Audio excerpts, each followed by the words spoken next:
Hello beautiful people, welcome back to my channel. I'm a Colombo Australian woman living in Melbourne. July is already gone. We are now in August. Oh, this year. Anyway, if you have watched my previous videos, you know that I've been very surprised about the amount of books that I'm reading every month. And July was not an exception. So in July, I read 17 books again.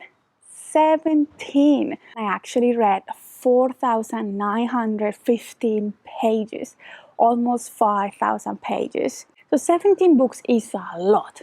So what we are gonna do is that I'm just gonna share my thoughts about the ones that are either very good or not so good and they were just a disappointment. And if you are interested in the rest of the books that I'm not gonna discuss in detail in this video, you always can follow me on Goodreads where I review all my books, or the website bookishpot.com. So let's start from the rants to success. Okay, my lowest rating book of the month with only 2 stars.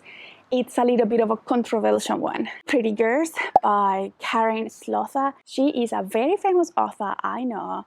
Many people rave about her books. Like, the story was not bad, but that's not the type of book that I like, because it was so raw, so much violence, so much gore. The descriptions, they are too graphic for me, and I actually gave the book away because I don't want to have it in my library. It's not for me. I know that many people love her and love her books. Karin Slotha is not an author that I'm gonna read again. Okay, moving on to 2.5 stars. And this is more a disappointment than actually the book being bad. And it's The Haunting of Hill House by Shirley Jackson. I watched the Netflix series adaptation of this book and I loved it. Like, I haven't been so into a horror movie or series before the way I was with that that series. So my expectations were really high when I started reading this book. Little did I knew that actual series,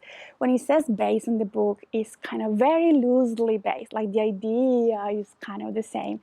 The actual book is completely different in terms of everything except for the house, maybe. In the series, you follow a family. The book, you don't follow a family, you follow strangers. And actually, to get to the horror part is like halfway the book. And very, very, very different narrative. It was a massive disappointment. If you haven't watched the series, I still recommend you to read the book because it is still a good book. The thing is that I had very high expectations because I thought it was the same as the series. The following book is The House of the Spirits by Isabel Allende. This is the first novel of Isabel Allende. Everyone raves about it, has amazing reviews. My mom read it and loved it. If you have read Isabel Allende, most likely you have read this book. So my expectations were really high. I knew there was some sort of magical realism and I kind of liked it. So at the beginning of the book, I was surprised because it was very similar to 100 Years of Solitude by Gabriel Garcia Marquez. This also follows a family through the generations. So the story is good.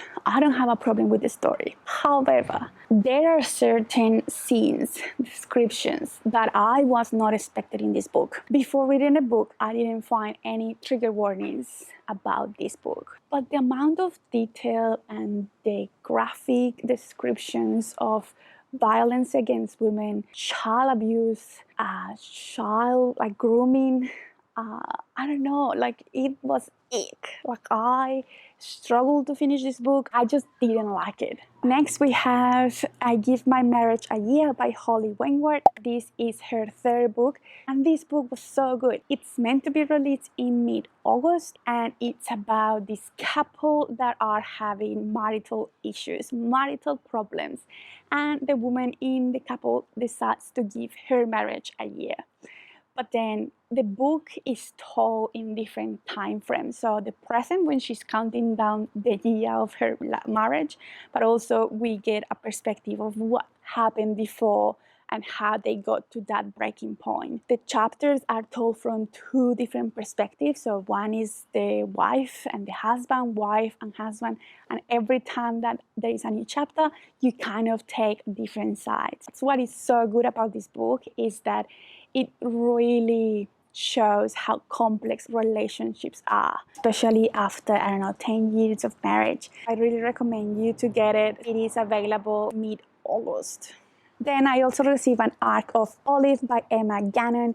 I was so excited about this and I have so much to say. It seems like it's about one person, but it's actually a group of friends, 4 friends that have been really tied together since they were kids, and now they are adults and they have taken 4 completely different paths. And it's about motherhood because one of them, she doesn't want to be a mother, but the other 3 are kind of like, why? It's your destiny. So this book explores that, the society pressures of womanhood, and why it's that belief that if you are not a mother, then you are not gonna be fulfilled, or you are not gonna be complete, or you are not gonna be happy if you don't have kids. This book is gonna be released in Australia this week. I think it's the 4th of August. Highly recommended, 4.5. The first 5-star of the month was A Man Called Ove by Frederick Backman. Wow, this was such a huge surprise. I knew it was good, but I didn't know it was that good. This is a story about an old grumpy guy. It follows the story of Ove, who has lost his wife and he doesn't want to live anymore, so he's trying to commit suicide. But it's proving to be really hard for him to kill himself because he keeps being interrupted by his neighbors. It's like destiny doesn't want him to die. A heartwarming story. I also watched the original movie and it's really good too. So yeah, I really recommend you this book.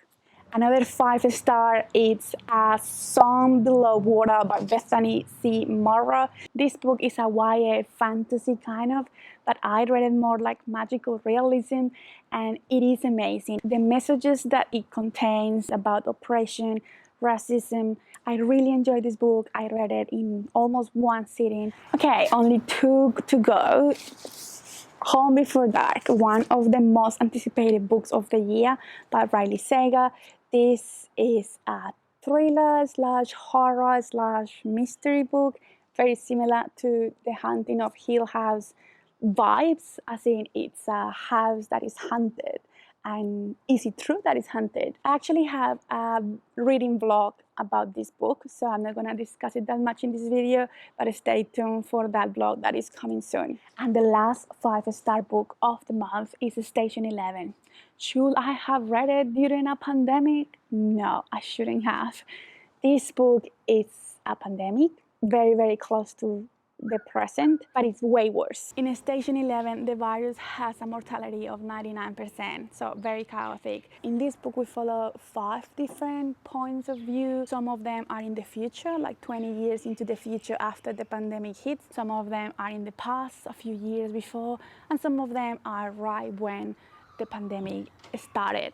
It is a really interesting book. It's scary because humanity. If you are into those dystopian apocalyptic scenarios, then yes, read it, but you shouldn't read it during a pandemic because I was kind of scared and I got kind of depressed for a little while after reading this. Okay, so we finally got to the end of the video. Thank you for still being here. If you want to keep updated with what I'm reading and my reviews, then you can follow me on Instagram, abookishpod. The website is also there, abookishpod.com. And don't forget to subscribe to the channel if you are not already subscribed. Thank you so much for watching and see you soon. Bye!